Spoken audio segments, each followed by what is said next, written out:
Buenas noches, mi nombre es Omar Pirela, soy estudiante del Instituto Politécnico Santiago Mariño, extensión Valencia. Actualmente estoy cursando el intensivo de análisis numérico, quinto semestre. En este momento vengo a hablarles sobre la regla del trapecio o el método de Simpson, derivadas de progresivas, regresivas, centrales. Y bueno, primero que nada empecemos con la regla de Simpson o el método de Simpson o la regla del trapecio, nombrada en honor a Thomas Simpson y a veces llamada regla de Kepler. Es un método de integración numérica que se utiliza para obtener la aproximación de una integral por medio de un polinomio. En integración numérica, una forma de aproximar una integral definida en un intervalo de A a B es mediante la regla del trapecio, es decir, que sobre cada subintervalo en el que se divide A y B se aproxima una función por un polinomio de primer grado, para luego calcular la integral como suma de las áreas de los trapecios formadas por esos subintervalos. El método utilizado para la regla de Simpson sigue la misma idea, pero aproximando los subintervalos de una función mediante polinomios de segundo grado. Tenemos también la regla de Simpson de un tercio compuesta, que en la mayoría de los casos de que el intervalo de A a B no sea lo suficientemente pequeño, el error al calcular la integral puede ser muy grande. Para ello se recurre a la fórmula compuesta de Simpson. Se divide el intervalo A y B en n subintervalos iguales con n par, de manera que x sub i es igual a más IH, donde h, o sea, es una fórmula que Simpson aplicó. H es igual a b menos a entre n. Para i es igual cantidad de números enteros, 0, 1, 2, 3, n números. Aplicando la regla de Simpson a cada subintervalo x sub 1, menos 1, x sub i menos 1, x sub i más 1, j es igual a 1, 3, 5, n menos 1, n número menos 1, tenemos que la fórmula original de Simpson del un tercio compuesta es la integral de los subíndices x sub i más 1, subintervalo x sub i menos 1 de la función de x por la diferencial de x. Eso es igual a x sub i más 1, eso ahorita lo vamos a ver en un ejercicio práctico, x sub i más 1 menos x sub i menos 1 entre 6. También tenemos la regla de Simpson 3/8 simple. Esta es una forma, es muy similar a la regla de Simpson clásica, pero se utiliza con polinomios de Lagrange de tercer orden. Se tiene en consideración que ahora el paso h es igual a b menos a entre 3. Es una forma básica que siempre está, o sea, es la forma original del 3/8 simple en la regla de Simpson, ya que la función se tabula con 4 puntos de igual distancia, h, y formando 3 subintervalos. Y por último tenemos la regla de Simpson 3/8 compuesta. Es más exacta que la regla de Simpson 3/8 simple, ya que divide el intervalo de integración en más subintervalos. Se expresa de la siguiente forma. Es una fórmula que ahorita vamos a ver, que es i igual a 3h entre 8 por la función de x sub 0 más 3 función de x sub 1 más 3 función de x sub 2 más 2 función de x sub 3, tomando h como base de b menos a entre n, donde n es un número de subintervalos con la condición de que n sea múltiplo de 3, como en la 3/8 simple.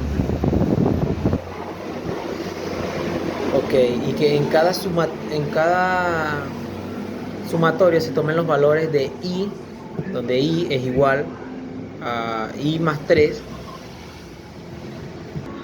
donde para el cálculo de error se obtiene la cuarta derivada de la función y tomando en cuenta que la sumatoria debe pertenecer al intervalo de integración, se aplica la siguiente fórmula.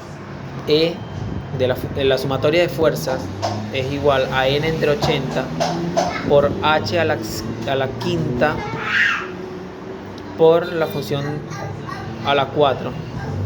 La función de la función elevada a la 4 por la sumatoria. Y hablando también de la derivación numérica, integrales numéricas, progresivas, regresivas y centrales, podemos decir que como aplicación del tema de interpolación de funciones, vamos a obtener funciones o fórmulas, mejor dicho, que nos permitan dar valores aproximados a la derivada de una función en un punto. Es decir, la integral definida de una función en un intervalo, dichas fórmulas, mejor dicho, que vamos a trabajar, que vamos a obtener a partir de polinomios de interpolación adecuados, se denominan fórmulas de tipo interpolatorario.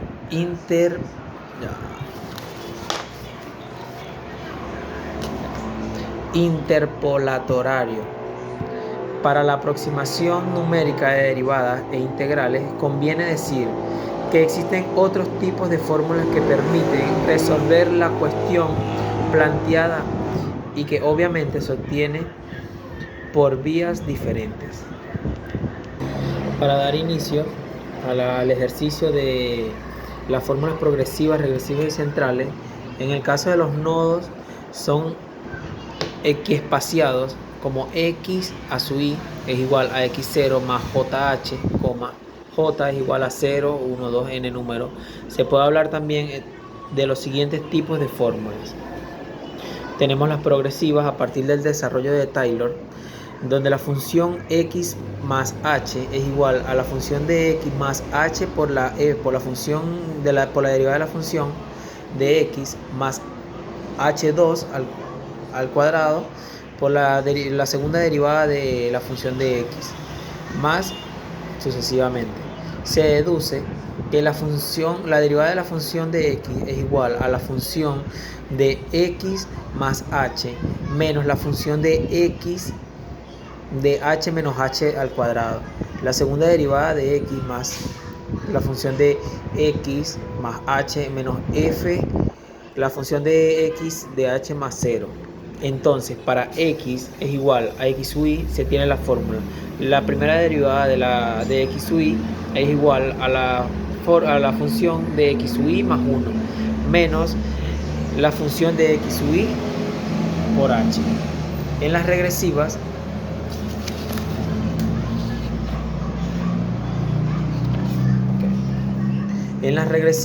a partir también del desarrollo de Taylor, podemos decir que f es la función de f, la función de x menos h es igual a la función de x menos h por la primera derivada de la función de x, más la h2 al cuadrado por la segunda derivada de la función de x. Es decir, la primera derivada de la función de x, ahorita le vamos a dar un ejercicio que ya tengo listo aquí. La primera derivada de la función de x es igual a la función de x menos la función de x menos h más h2. La segunda derivada de la función de x es igual a la función de x menos la función de x menos h más o por h. Entonces, para x es igual x sub i, se tiene la fórmula. La primera derivada de la función de x sub i es igual a la función de x sub i menos la función de x sub i menos 1 por h. Y en las centrales, en las derivadas centrales, ya hemos visto las progresivas, regresivas, ahora las centrales. Restando los desarrollos de Taylor, podemos decir que la función, según la fórmula que Taylor estipuló, la función de x más h es igual a la función de x más h por la primera derivada de x más h2 al cuadrado por la segunda derivada de la función de x más h3 a la 6 por la tercera derivada de la función de x, así sucesivamente. Entonces vamos a proceder con el ejercicio.